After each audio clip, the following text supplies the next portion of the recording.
Milyonaryong si Ramon Ang pinadala sa Pangasinan ang bunsong anak para magtrabaho bilang ordinaryong factory worker. Kailangan tinuturo sa mga bata matuto ng simpleng buhay. Yung anak ko bunso, kagagraduate na college, pinadala ko sa probinsya, sa Pangasinan, sa planta. Diyan ka magtatrabaho araw-araw, diyan ka matutulog, kasama mo kakain ng lunch at dinner yung lahat ng empleyado.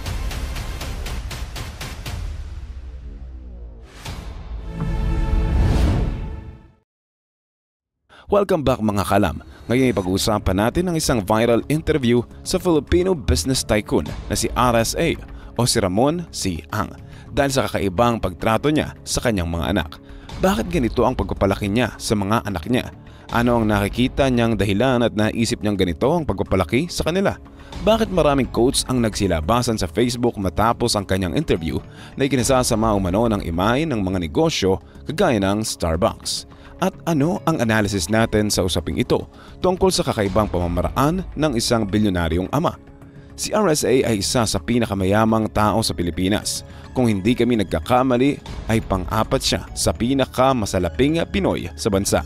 Siya ang presidente at CEO ng Top Frontier Investment Holdings Incorporated and may pinakamalaking share sa San Miguel Corporation. Ito rin ang chairman ng Cyber Bay Corporation at Eagle Cement Corporation at ang may-ari ng Diamond Hotel and Resort Incorporated. Ngunit hindi kagaya ng ilang bilyonaryo at kilalang tao sa Pilipinas, madalas magpakita sa telebisyon si RSA.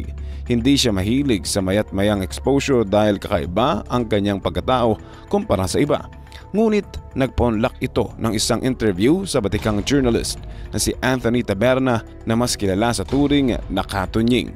Ito ang sikat na host ng Umagang Kaiganda sa ABS-CBN at may sarili ng channel online na Tune in Katunying. Marami ang namangha sa nangyaring interview kay Ramon C. Ang na ginawa ni Katunying. Hindi inakala ng nakararami na napakasimple at walang kaere-ereng individual ito sa kabila ng pagiging bilyonaryo. Hindi kagaya ng ibang mayayaman kapag humaharap sa kamera. Nagdadamit ito ng pinakamamahalin nilang kasuotan at kontendo ang alas na suot. Pero hindi ito ang nakita kay Mr. Ang. Isang simpleng tao ang humarap kay Katunying at hindi masasabing bilyones ang net worth nito. Sinabi niya pa nga na hindi na sana siya magre-relo pero baka may masabi pa umano na masyado siyang OA o pati wristwatch ay wala siya. Ngayon, nagpa-interview ako, kailangan daw nakarelo ako, kaya naka-stainless akong relo. Pero usually, hindi ako nagre-relo. Sabi nila, baka daw overacting na wala man lang daw ako relo. Bihis pa ako, dapat round neck t-shirt nga lang ang suit ko eh. Marami pa silang pinag-usapan ni Katunying hanggang umabot ito sa usaping pamilya at mga anak. Ayon kay Mr. Ang, importante ang itanim sa utak sa mga anak na mamuhay ng simple. Hindi niya hinayaan ang mga anak niya na lumaki sa luho. Disiplinado at marunong makisama sa lahat ng klase ng tao, lalo na sa kanilang mga empleyado. Kasama mo sila, kung ano yung kinakain nila, kung ano yung ginagawa nila, pareho lang kayo. Eh pare, kung pinalaki mo yung mga anak mo malalaking ulo, baka makipagsunto ka sa security guard sa kalye yun. Pero pag pinalaki mo ng simpleng tao, pare, hahaba na buhay nun. Ibig sabihin nun, lumaki yan ng simpleng tao. Para sa kanya, ang mga magagarmong gamit ay hindi kailangan ng kanyang mga anak. Gusto niyang nakatapak sa lupa ang mga paa ng kanyang mga anak sa lahat ng oras dahil ito ang magpapahaba sa kanilang buhay. Bakit niya naisip ito? Sabi nito, kung pinalaki mo yung mga anak mo na malalaki ang ulo, baka makipagsuntukan yun sa security guard. Kung pinalaki mong simpleng tao, hahaba na ang buhay niyan. Ibinida niya pa nga ang bunso niyang anak na si Jacob na katatapos lamang sa college. Sa kabila ng pagkakaroon nila ng maraming negosyo at pag-aari, pinili ni Mr. Ang na ipadala ito sa kanilang planta sa Pangasinan at magtrabaho doon. Hindi para maging amo, kundi maging isang simpleng empleyado. Kasama ito sa bunker ng mga tauhan nila, kasabay nilang kakain ng aga, tanghalian at hapunan. Itinanim ni Mr. Ang sa utak ng kanyang mga anak ang importansya ng simpleng buhay. Itinuro niya ang kahalagahan ng sipag at tiyaga, ang makisama sa lahat ng tao at ang maging mapagpasalamat. Iminulat niya sa mga mata ng mga anak na ang mga empleyado nila ay hindi mga maliliit na parte sa kanilang negosyo dahil ito ang dahilan kung bakit lumago ang mga ito. Dumami ang mga taong humanga sa bilyonaryo at umulan ng komentaryo mula sa mga netizens.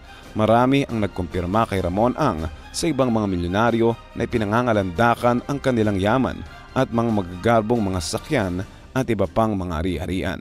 Pero ayon kay RSA, yung pera hindi mo madadala. Kaya huwag mong diyusin ang pera. Yung pera is meant to be shared. Yung pera hindi mo madadala. Kaya huwag mo diyusin ng pera. Yung pera is meant to be shared, to be used to help our country. Ang nasabing interview ay napaka-positibo sana, lalo na't pagbabasehan natin ang mga reaksyon ng mga tao. Ang problema nga lamang ay may marami ang sumakay sa popularidad nito.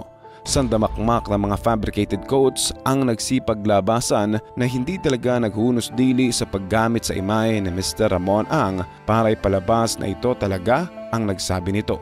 Uso naman talaga ang mga meme, lalo na kung trending talagang topic, pero ang hindi maganda sa ginawa ng ilang Facebook pages ay ang mag-fabricate ng mga quote card ng laman ay mga peking advice na mula umano kay Mr. Ang. Maganda sana sa umpisa, kaso kasunod nito ang paggamit ng pangalan ng isang sikat na brand na negatibo ang dating. Alam nyo best strategy to save money?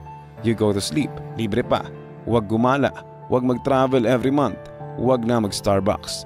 Ang dating ay parang siniraan ni Mr. Ang Starbucks, gayong hindi niya naman sinabi ito. Ang mga quote cards na ito ay nilink pa ng mga gumawa sa kanilang mga inendorso na mga produkto, kaya mas lalong hindi ito kinatuwa ng grupo ni RSA.